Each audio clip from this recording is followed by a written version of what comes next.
దేవుడు ఏర్పరచుకున్న క్రీస్తు అయిన ఎడల తను తాను రక్షించుకొనుమని అభాసించిరి. హల్లెలూయా. ఇక్కడ మనం గమనించినట్లయితే యేసుక్రీస్తు ప్రభువారు శిలువ శ్రమలు అనుభవించినప్పటికీ శిలువపై శిలువ వేయబడి వేలాడుతూ ఉన్నప్పటికీ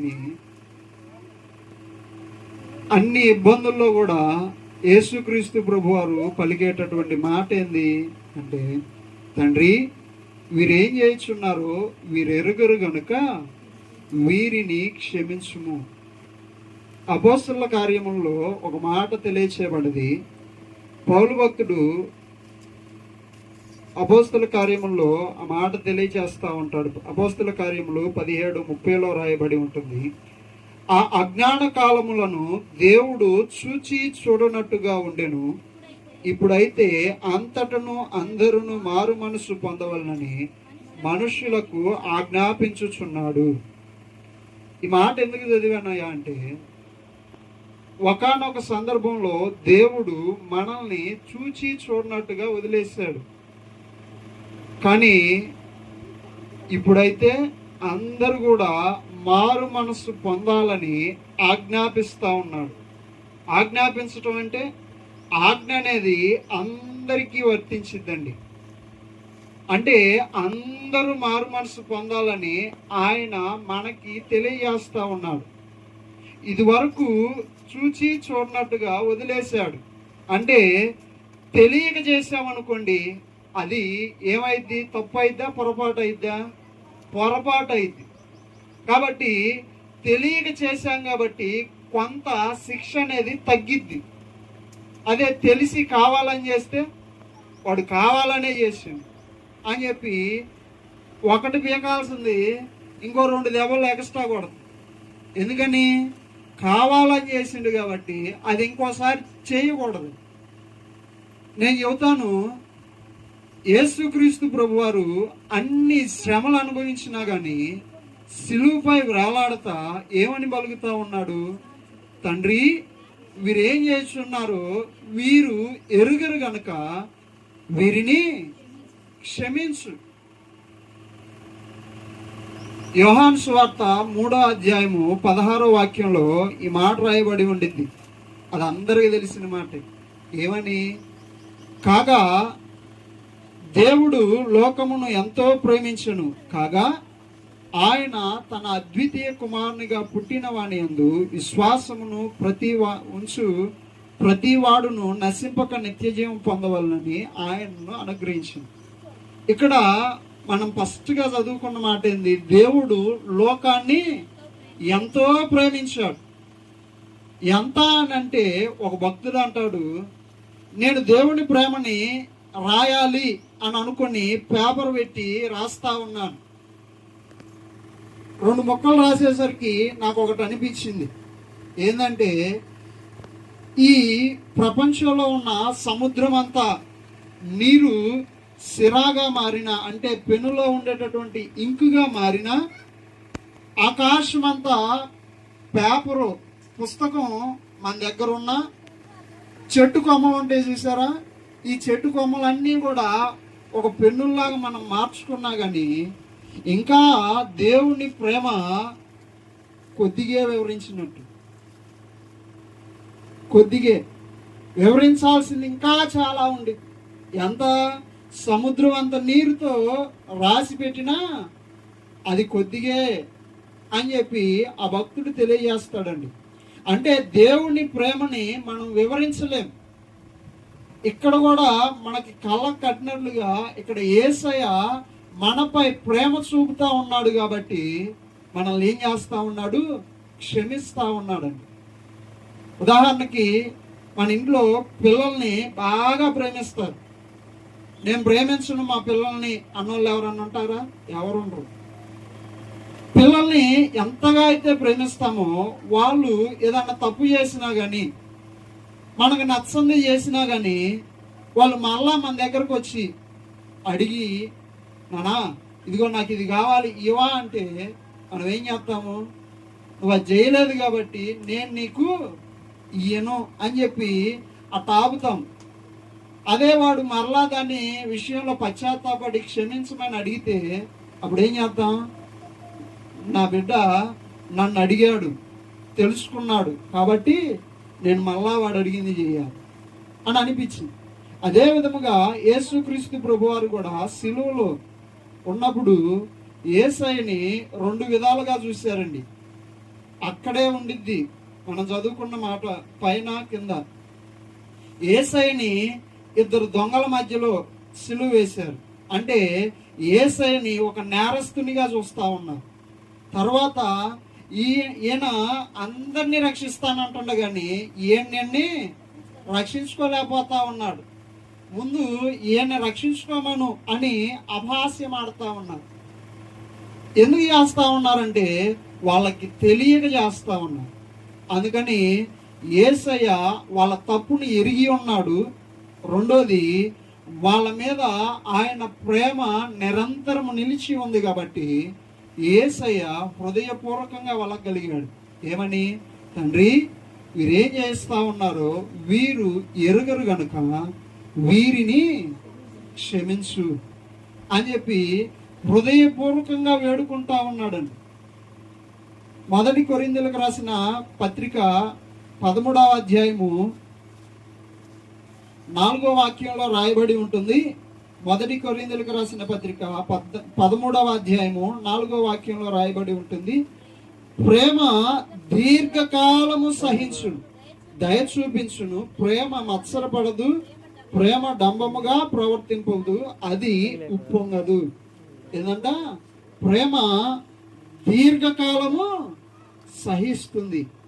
యేసయ్య మనల్ని ప్రేమిస్తా ఉన్నాడు కాబట్టి మనల్ని దీర్ఘకాలము ఆయన ఏం చేస్తా ఉన్నాడు? ప్రేమిస్తా ఉన్నాడు. ఆయన ప్రేమిస్తూ ఉన్నాడు కాబట్టి మనల్ని చిన్న చితక తప్పులు చేసినా క్షమిస్తా ఉన్నాడు. అంతేగాని మనకి తెలిసి కూడా చేస్తే ఆయన మనకి చక్కటి గుణపాఠం చెప్పి నేర్పిస్తాడు. హల్లెలూయా, హల్లెలూయా.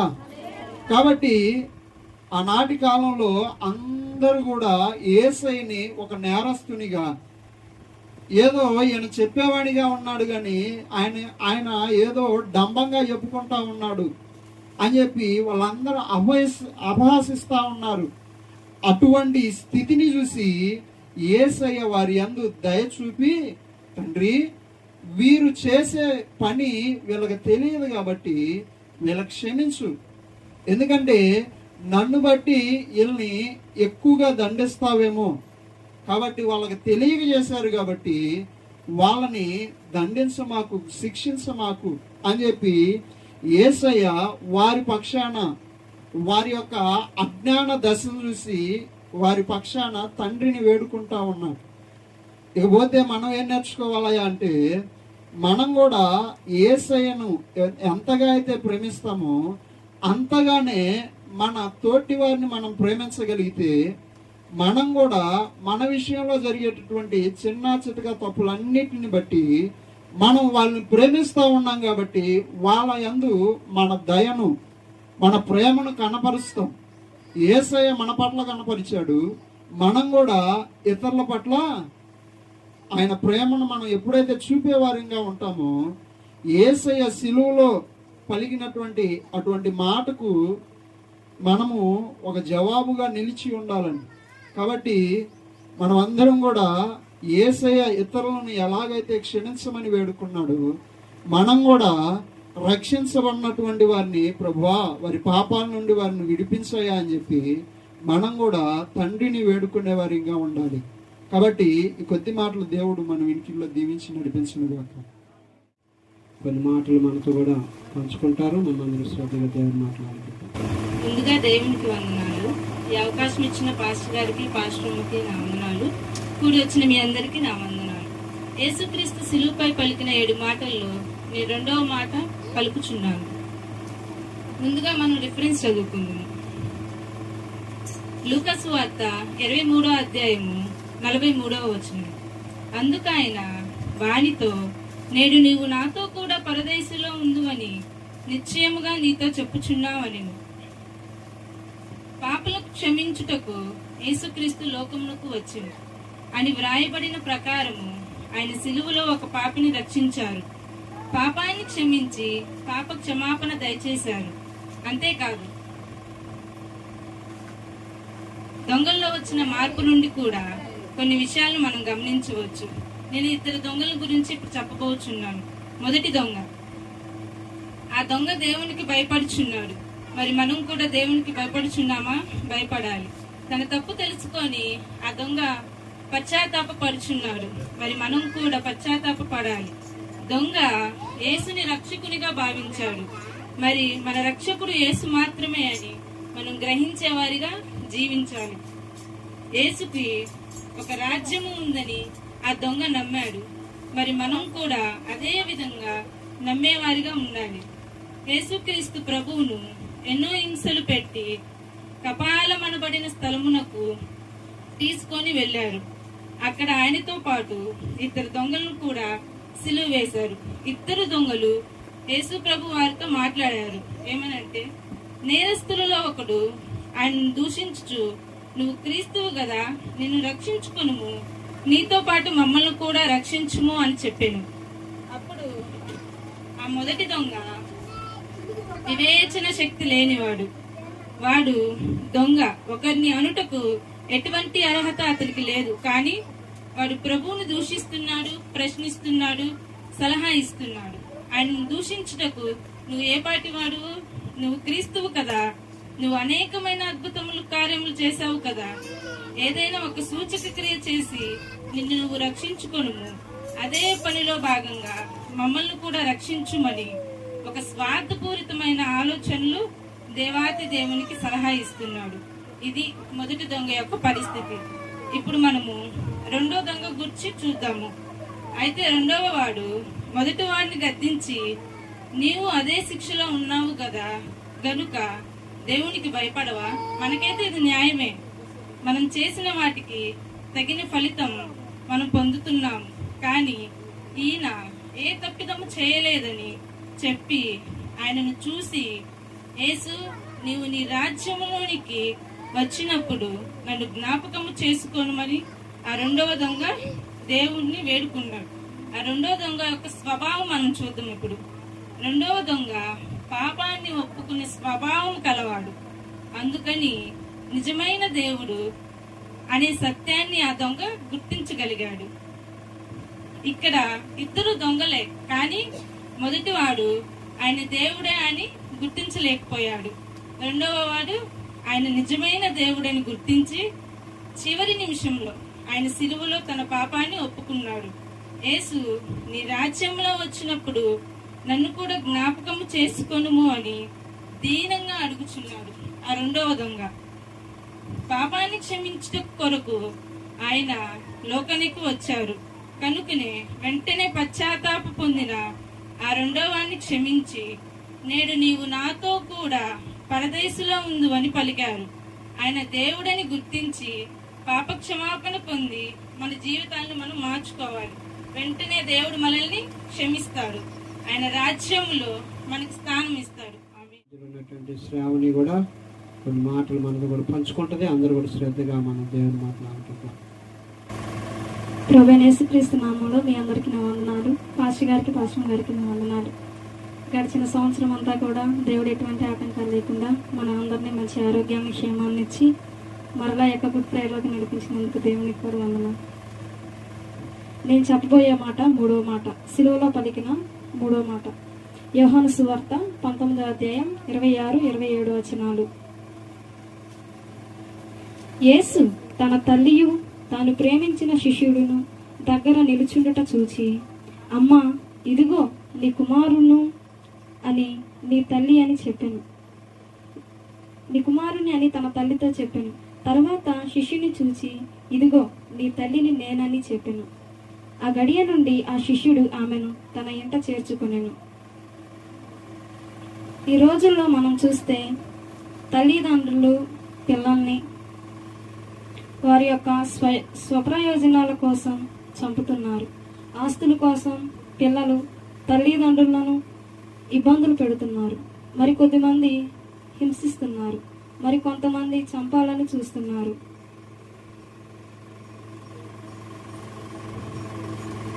యేసయ్య ఘోర బాధలు అనుభవిస్తూ లోకపాపాల కోసం మరణిస్తూ ఉన్న ఆ సమయంలో కూడా వేరొకరి గురించి, అంటే తన తల్లి అయిన మరియ గురించి ఆలోచిస్తున్నాడు. తల్లి అయిన మరియకు ఒకటి ఇల్లు 2 పోషణ అవసరమని ఆయనకు తెలుసు కనుక నమ్మకస్తుడైన ఒక శిష్యుని ఆశ్రయం కింద ఆయన ఆమెను ఉంచుతున్నాడు. మనం ఉన్నటువంటి పరిస్థితులు ఎలా ఉండినానో మనకు కూడా కొన్ని బాధ్యతలు ఉన్నవి కనుక వాటిని సరిగా నిర్వర్తించాలి. 1 కుటుంబం పట్ల, 2 సంఘం పట్ల, 3 సమాజం పట్ల మన బాధ్యతలను జరిగించాలి. ఎందుకంటే యేసయ్య మనకు మాదిరిగా ఉన్నాడు కనుక ఆయనను అనుసరించు మనము ఆయన వలె మన బాధ్యతలు నెరవేర్చాలి. ఈ రోజుల్లో తల్లిదండ్రులు చూసేవాళ్ళు కూడా ఎవరు లేరు. యేసు ప్రభు తల్లిదండ్రులను చూశారు. తల్లి తండ్రిని దేవుడు మర్చిపోలేదు. కానీ మనకు ఆరోగ్యం ఉంది, ఆస్తి ఉంది, అంతస్తు ఉంది, కానీ తల్లిదండ్రులను వదిలేస్తున్నాం. కానీ తల్లిదండ్రులను మనం పట్టించుకోవటం లేదేమో. ఈ రోజుల్లో తల్లిదండ్రులను పిల్లలు వదిలేస్తున్నారు, పిల్లలు తల్లిదండ్రులను వదిలేస్తున్నారు. కానీ యేసుక్రీస్తు ప్రభువు వారు మనకు మాదిరిగా తన తల్లి విషయంలో బాధ్యతను చూపిస్తున్నారు. అదేవిధంగా మనం కూడా మన తల్లిదండ్రుల విషయంలో బాధ్యత కలిగి ఉండాలి. తల్లిదండ్రులుగా పిల్లల విషయంలో బాధ్యత కలిగి ఉండాలి.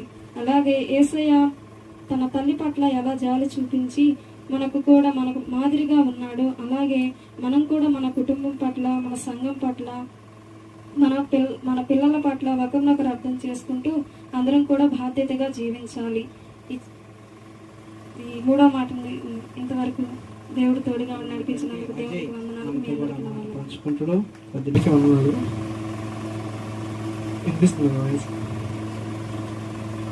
వినిపించట్లేదు. ఎవరితో ఎట్టా అవగట్లా నాకు అర్థం కావట్లా. వినిపిస్తుందిగా? అందరికి వందనాలు. అయితే 4వ మాట గురించి మనం మాట్లాడడానికి ముందు యేసు ప్రభు వారు సిలువ మీద మాట్లాడారు కదా, 7 మాటలు మాట్లాడారు కదా. అయితే యేసు ప్రభు వారు సిలువ మీద మాట్లాడిన 7 మాటలు ఇంపార్టెంటా, లేదంటే ఆయన బ్రతికి పరిచయం చేసేప్పుడు మాట్లాడే మాటలు ఇంపార్టెంటా? ఏ మాటలు ఇంపార్టెంట్ అంటారు? ఇది కూడా వినిపించలేదా? చెప్పండి మరి.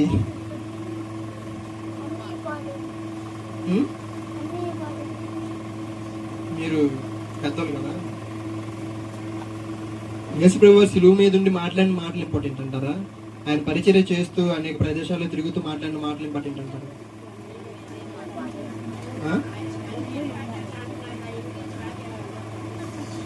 తెలుగులోనే చెప్పాలి కదా కదా. అన్నీ అవసరమే. యేసు ప్రభు వారు ఆయన జీవితం అంతా ప్రవచనాలని నెరవేర్పులో మనం చూడొచ్చు. ఆయన గురించి ప్రవచించబడినటువంటి ప్రవచనాలన్నీ ఆయన జీవిస్తా వాటిని నెరవేర్చినట్టు మనం చూడొచ్చు.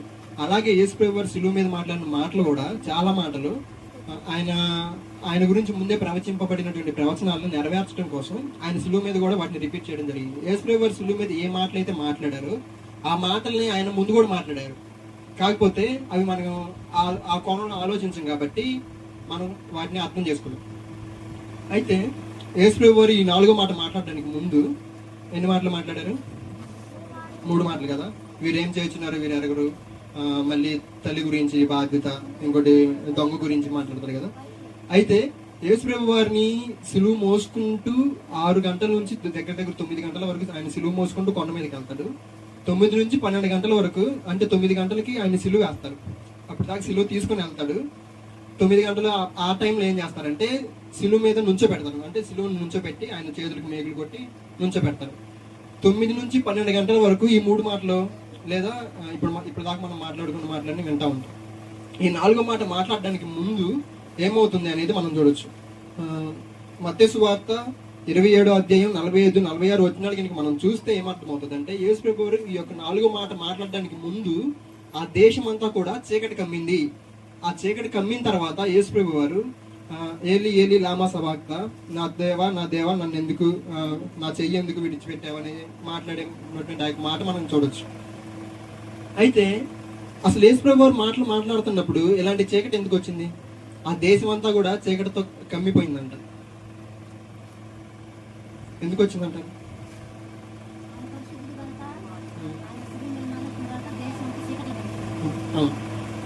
అయితే ఈ యొక్క చీకటి మనం అప్పుడే కాదు, మనం గతంలో కూడా చూడొచ్చు అనమాట. ఎప్పుడు చూడొచ్చు అంటే ఐగుప్తీయుల దగ్గర ఇశ్రాయేలీయులు బానిసలుగా ఉన్నప్పుడు దేవుడు 10 తెగులు పంపిస్తాడు కదా.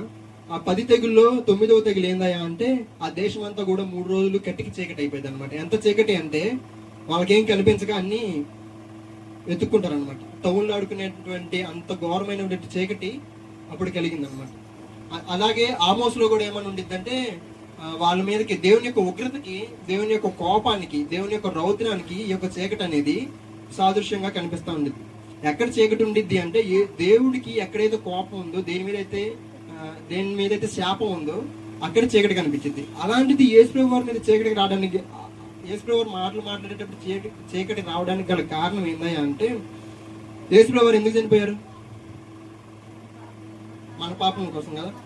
ఆయన పరిశుద్ధులైనటువంటి దేవుడు, పవిత్రమైన జీవితాన్ని జీవించినటువంటి దేవుడు, పాపులమైన మనందరి యొక్క పాపాలు ఆయన మీద వేసుకొని ఆయన యొక్క శిలువ దాకా వెళ్ళడానికి ముందు కొట్టబడి, చీల్చబడి, రక్తం పోగొట్టుకొని ఘోరమైన పరిస్థితులు ఆయన శిలువ వేయబడినప్పుడు, మనుషులందరి పాపాలు ఆయన మీద ఆపాదించబడినప్పుడు ఈ యొక్క ప్రకృతి ఆ యొక్క సన్నివేశాన్ని చూడలేకపోయాయంట. ఒక దేవుని భక్తుడు ఒక ఆయన ఆ మాట అంటాడు అనమాట. ఇంకొకటి ఏమవుతుందంటే యేసుప్రభు వారు అంటున్నారు కదా, దేవా నా చెయ్యి ఎందుకు విడిచిపెట్టామని. తండ్రి అయిన దేవుడు కుమారుడైన యేసుప్రభు వారి యొక్క ఆయన వైపు చూడటం మానేసి ఆయనకి వీపు తిప్పాడు అని ఒక కామెంటర్ అంటారు అనమాట. అంటే తండ్రి అయిన దేవునికి కుమారుడైన యేసుప్రభు వారికి మధ్యలో ఉన్నటువంటి ఎడబాటుని తట్టుకోలేనటువంటి పరిస్థితిలో ప్రకృతి వెళ్ళింది. దానివల్ల ఆ ప్రదేశం అంతా చీకటి కమ్మింది అని కొంతమంది దేవుని యొక్క వ్యక్తులు, అంటే బాగా పరిచయం చేసినటువంటి దేవుని బిడ్డలు చెప్తా ఉంటారు.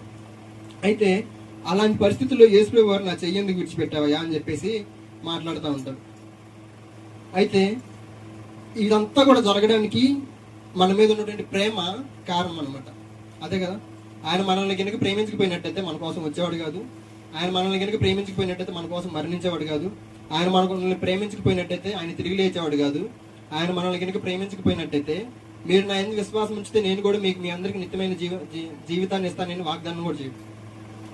అయితే వీటన్నిటికి మూలం ప్రేమ. ఆయన అలాంటి అంధకారంలోకి వెళ్ళడానికి గల కారణం ఏందయ్యా అంటే అంధకారంలోకి మనం వెళ్ళకుండా ఉండాలని. యేసుప్రభు వారు తండ్రి అయిన దేవుని దగ్గర నుంచి అలాంటి ఘోరమైన అంధకారంలోకి వెళ్ళడానికి గల కారణం ఏంటి అంటే తండ్రి అయిన దేవునితో నిత్యం మనం అంధకారంలో ఉండకుండా ఆయనతో వెలుగులో ఉండాలనేటువంటి ఉద్దేశంతో ఆయన చీకటిలోకి వెళ్ళడానికి ఇష్టపడ్డాడు. ఇంకా తండ్రి అయిన దేవునికి కుమారుడైన యేసుప్రభు వారికి ఎడబాటు వచ్చి కుమారుడైన యేసుప్రభు వారు ఒంటరి అయిపోతారు అనమాట. అందువల్ల నన్ను ఎందుకు వదిలిపెట్టావా ఒంటరిగా అని ఆయన మాట్లాడుతూ ఉంటాడు. ఆయన ఆ ఒంటరితనాన్ని అనుభవించకపోతే మనం అందరం కలిసి నిత్యమైన జీవితంలోనికి లేదా పరలోకంలోనికి వెళ్ళలేం. మనం వెళ్ళాలి అనేటువంటి ఆశతో ఆయన ఒంటరి అవడానికి ఇష్టపడ్డాడు. అంతేకాదు తండ్రి నుంచి ఆయన ఎడబాపడ్డానికి గల కారణం ఏంటంటే మనందరి యొక్క పాపాలు ఆయన మీద ఆపాదించబడ్డాడు. ఆయన ఎందుకు ఎడబాటు చేయబడ్డాడు అంటే మనందరం కూడా ఆయనకి దగ్గర అవడం కోసం కుమారుడైన యేసుప్రభు వారు మనందరి మీద ఉన్న ప్రేమ వల్ల ఆయన తండ్రి అయిన దేవునికి ఎడబాటు చేయబడ్డాడు అనమాట. అంతేకాదు ఆయన మనందరిని ప్రేమించాడు కాబట్టి అంత బాధను అనుభవించి ఆయన మన కోసం మరణించడానికి ఇష్టపడ్డాడు. అయితే ఇవన్నీ మనకు తెలిసినవే, ఎప్పుడు మాట్లాడుకునేవే, ఏది ఏమైనా కానీ మనం ఏం చేయాలి అంటే ఈ విషయాలన్నింటినీ వినేటప్పుడు మనం ప్రతి గుడ్ ఫ్రైడేకి వస్తాం, ప్రతి ఆదివారం వెళ్తాం, చర్చిలో వింటాం, అవి చేస్తాం ఇవి చేస్తాం. ఇవన్నీ చేయడం కాదు దేవునికి కావాల్సింది. ఆయనకి ఏం కావాలంటే ఈ విషయాలన్నీ నువ్వు వింటున్నప్పుడు ఆయన నీ కోసం ఏం చేశాడు, ఆయన నీ కోసం ఎలా మరణించాడు, ఎందుకు చనిపోయాడు, ఈ విషయాలన్నీ నీకు తెలిసినప్పుడు నువ్వు దేవుని దగ్గరకు వస్తున్నావా లేదా అనేటువంటిది విషయం ఆయన కావాలి. నువ్వు దేవుని దగ్గరకు వస్తున్నావా, ఆయన యొక్క సిలువ నీడలో నువ్వు నడుస్తున్నావా, ఆయన యొక్క సిలువ వెనక్కి నువ్వు వస్తున్నావా, నీ యొక్క జీవితాన్ని మార్చుకోవడానికి నువ్వు ఇష్టపడుతున్నావా, ఈ విషయాలన్నీ ఈ యొక్క మాటలు మనం విని అర్థం చేసుకొని ఈ విషయాలన్నిటిలో మనం పరివర్తన చెందాలి అనేటువంటి ఉద్దేశంతో యేసుప్రభు వారి యొక్క మాటలు మాట్లాడటం అనేది జరిగిందన్నమాట. అయితే మనం చేసినటువంటి పాపాలకు లేదా మనం చేసినటువంటి తప్పులకు, మన యొక్క ఆలోచనలకు, మన యొక్క క్రియలకు, వీటన్నిటికీ కనుక దేవుడు ఆ యొక్క ఉగ్రతను మన మీద చూపిస్తే మనం తట్టుకోలేం. ఎందుకంటే మనం మనుషులు దేవుని యొక్క ఉగ్రతకి తట్టుకోలేరు. ఎవరయ్యా తట్టుకునేదంటే దేవుని కుమారుడు మాత్రమే. మన మీదకి రావాల్సిన శిక్ష మన మీదకి రాకుండా ఆయన మీదనే వెళ్ళడానికి గల కారణం ఏంటంటే ఆయన తప్ప ఎవరు తట్టుకోలేరు.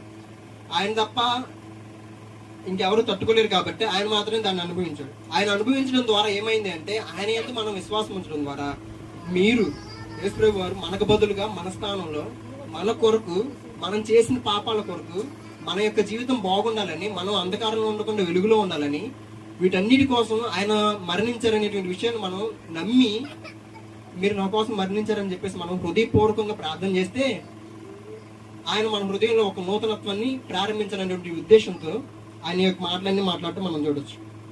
అయితే అల్టిమేట్ గా మనం ఏం చూడాలి అంటే ఆ యొక్క అంధకారం దేనికి సాదృశ్యంగా ఉండిద్దంటే ఎడబాటుకి లేదా శాపానికి, పాపానికి. మనం ఆ యొక్క అంధకారంలో మనం ఏం చేయాలంటే మన యొక్క జీవితం ఎలా ఉంది, మన యొక్క హృదయాన్ని మనం బహిర్గతం చేసుకొని ఆలోచించాలి. అంతేకాదు ఇంకొకటి ఏంటి అంటే అవ్వ పాపం చేసినప్పుడు దేవుడు పాముకి ఒక శాపాన్ని ఇస్తా, నువ్వు దాని కాళ్ళ మీద కొడతావు, అది నీ స్త్రీ సంతానానికి నీ సంతానానికి వైరం కలుగుతుంది అని చెప్పేసి.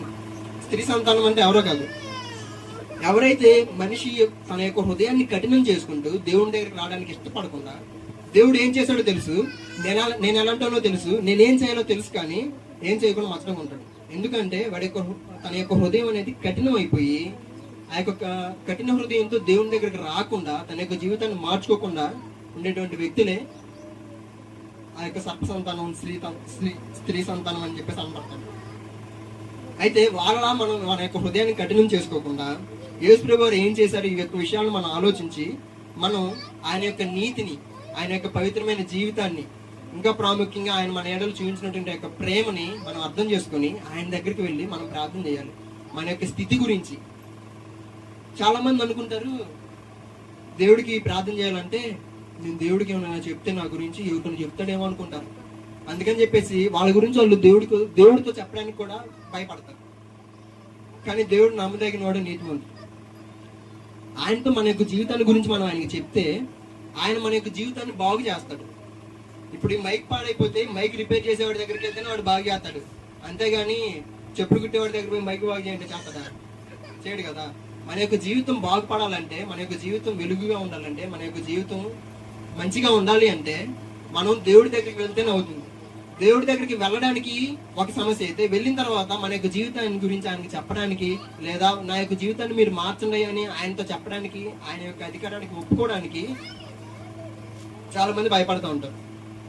అయితే మనం కనుక ఆయన దగ్గరికి వెళ్ళి అడిగితే ఆయన ఖచ్చితంగా మన యొక్క జీవితాన్ని మారుస్తారని చెప్పేసి మనం అర్థం చేసుకోవచ్చు. ఇలా యేసుప్రభు వారు మాట్లాడినట్లో కూడా చాలా మాటలు ఆయన మాట్లాడారు. ఆయన శిలువ మీదే కాదు, మామూలు కూడా. ఆ మాటలన్నిటి ద్వారా మనం ఆయన యొక్క ప్రేమని, మన యొక్క స్థితిని, ఆయన యొక్క స్థితిని, మన యొక్క హృదయాన్ని కఠినం చేసుకోకుండా ఆయన దగ్గరికి వెళ్ళి ఆయన యొక్క ప్రేమతో మనం కనుక ఆయన దగ్గర ప్రార్థన చేస్తే ఆయన మన యొక్క జీవితాన్ని మార్చడానికి ఇష్టపడుతూ ఉన్నాడు.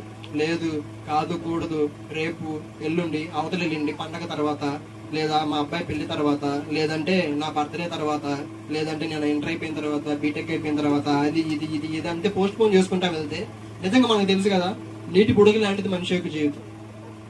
ఎప్పుడు ఏమవుతుందో మనకు తెలియదు.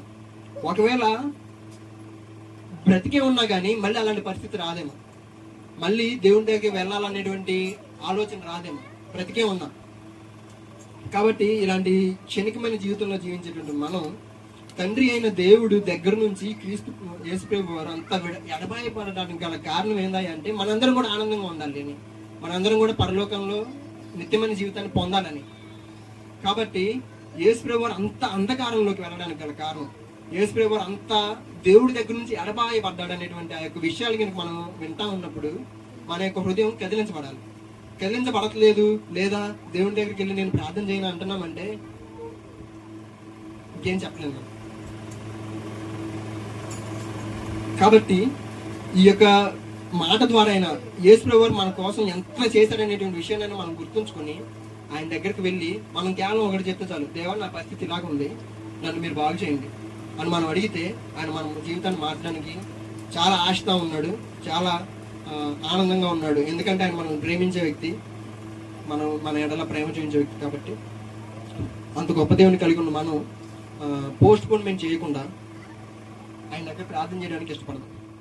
ఈ ఒక్క ఐదవ మాట మనతో కూడా పంచుకుంటుంది. కొద్ది నిమిషాలు మనం శ్రద్ధగా దేవుని మాటలు ఆలకిద్దాం.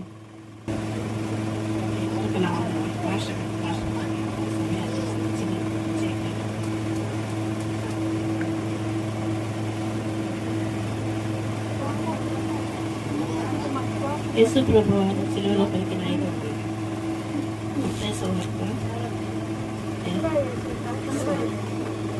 యోహాను సువార్త 19వ అధ్యాయం 28వ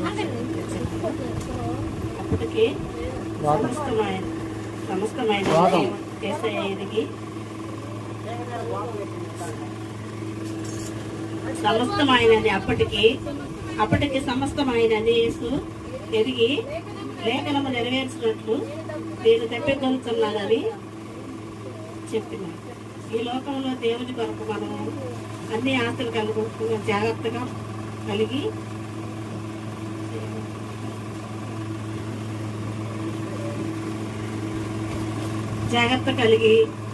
జీవిస్తుంటాము. ప్రార్థన ద్వారా ప్రభు మనకు అన్ని సహాయం చేస్తుంటే మనమైతే మనుషులుగా ఉండి ఈ లోకంలో లోక ఆస్తుల వైపు, డబ్బు వైపు, ఎండి బంగారం, ఆస్తులు, బంగ్లాలు, చదువులు, పిల్లలకి మరి అధికారులుగా చేయాలని చెప్పి ఆస్తుల వైపు పరిగెత్తుతున్నాము. మనిషిగా ఉండి మనం ఎన్ని ఆశలు పరిగెత్తున్నాము. దేవునికి అది తీరంగా మిగిలిపోయింది.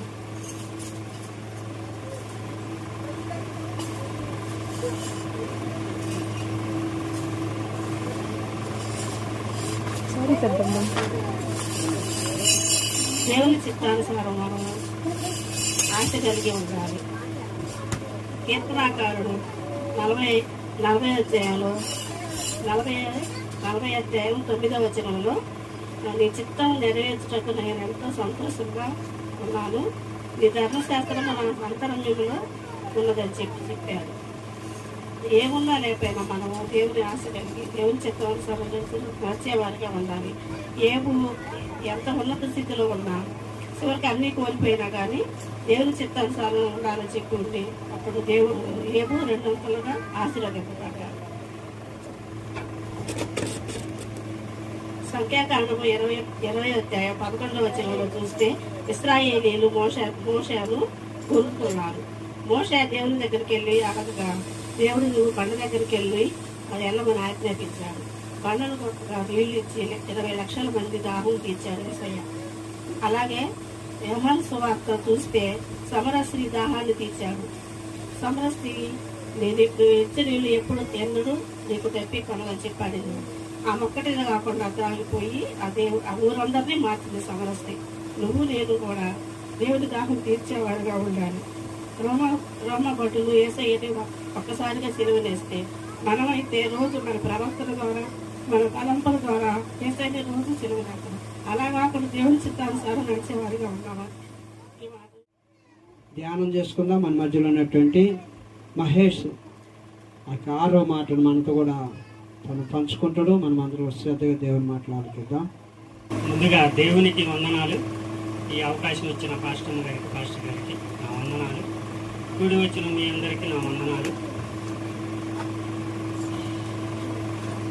యేసుక్రీస్తు శిలువపై పలికిన 7 మాటల్లో నేను 6వ మాట పలుకుచున్నాను. యోహాను సువార్త 19వ అధ్యాయం 30వ వచనం.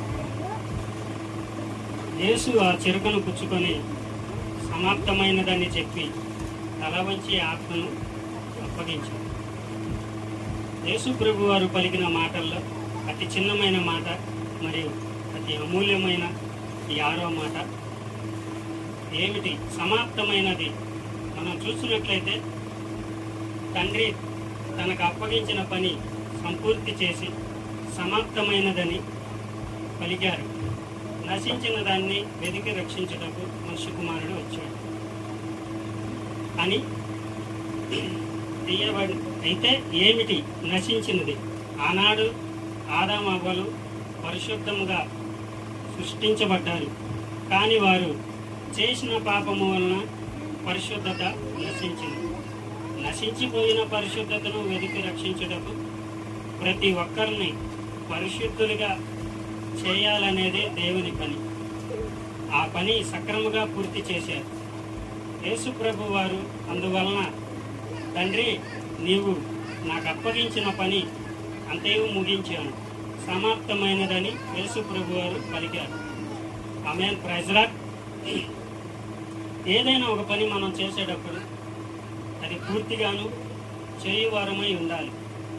ఒక ఇల్లు కట్టించేటప్పుడు చాలా కష్టపడి పూర్తి చేస్తాం, అది మనకి సంతోషంగా నుండును. ఇల్లు కట్టేటప్పుడు ఎన్ని ఒడిదుడుకులు వస్తుంటాయో అన్నీ సమకూర్చుకోవాలి. దానికి డబ్బు కావాలి, మనుషులు, పని చేసేవారు, మంచి వాతావరణం కావాలి. ఒకదాని వెంట ఒకటి చేయాలి. అది మంచి ప్లాన్ ప్రకారం చేయాలి. మనం మంచి మనసుతో ప్రశాంతంగా ఇంటిని నిర్మించాలి.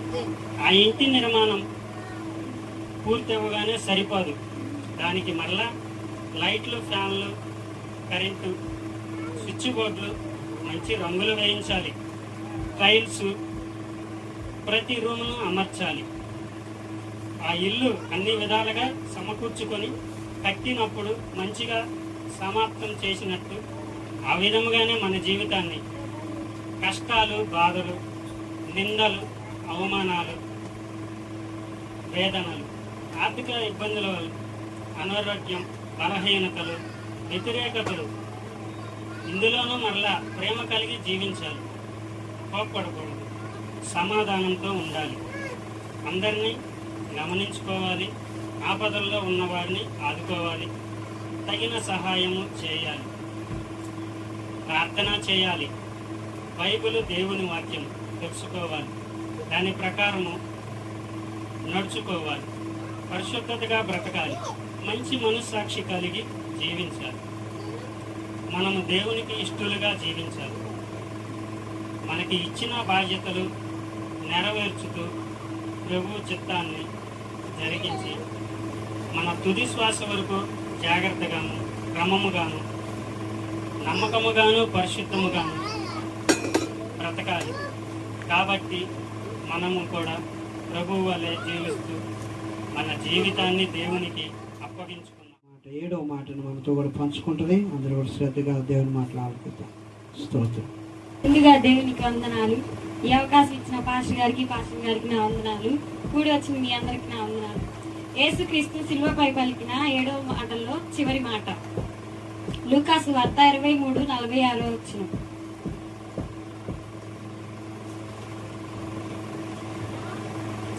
అప్పుడు యేసు గొప్ప శబ్దంతో కేక వేసి, తండ్రి, నీ చేతికి నా ఆత్మను అప్పగించుకొనుచున్నానని.